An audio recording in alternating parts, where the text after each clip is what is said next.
Well, I mean, these elections shouldn't be taking place at all. And most people, including me, find it extremely hard to understand why just about 3 years after the referendum of June 2016, when the UK voted to leave, we should be taking part in European elections. And by the way, the MEPs are ostensibly being elected for a period of 5 years.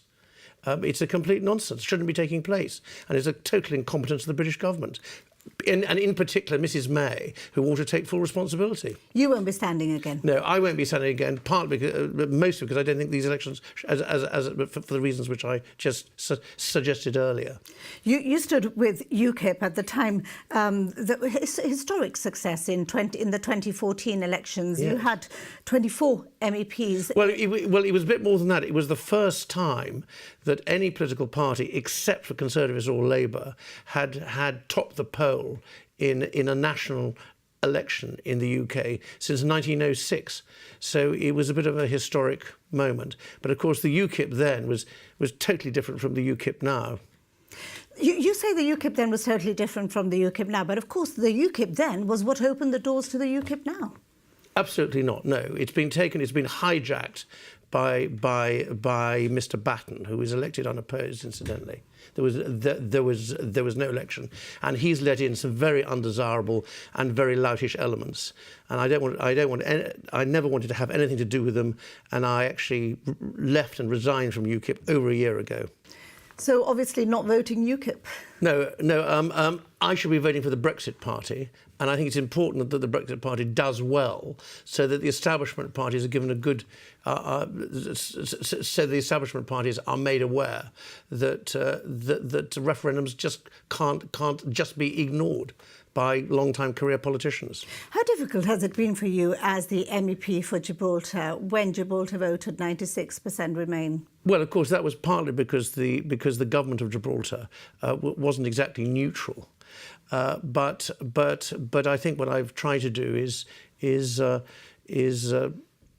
quietly, honestly, and to the best of my abilities, to explain to people of Gibraltar that there is nothing to fear.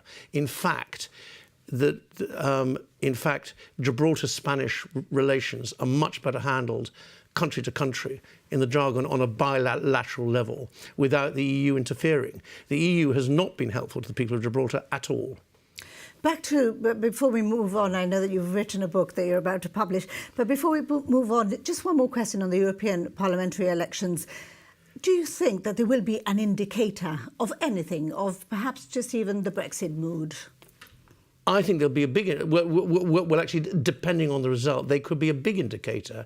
If, for example, the Brexit Party, a party that was only founded about 4 weeks ago, tops the poll, and that's what the polling is indicated, that will be a huge statement in the face of the establishment parties, and hopefully they'll think again in their attitude to Brexit and actually what they're doing in the House of Commons, which frankly has been a shambles. What sort of statement would it be if people didn't vote?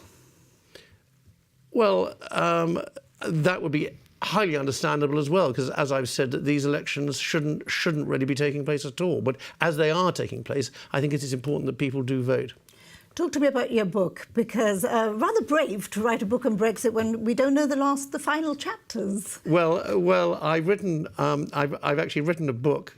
It took me about 5 years to do it, called Everything You Always Wanted to Know About Brexit But Never Dared Ask. Brexit for Dummies. Which will be available on Amazon after the European elections are over.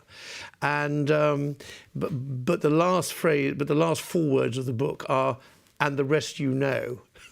Which of course nobody knows exactly what's going to happen. And it focuses mostly on trade, which is what you've been... Well, there's 85, I don't want to put anyone up, but there's 85, there's more than 85 charts, tables and statistical analysis.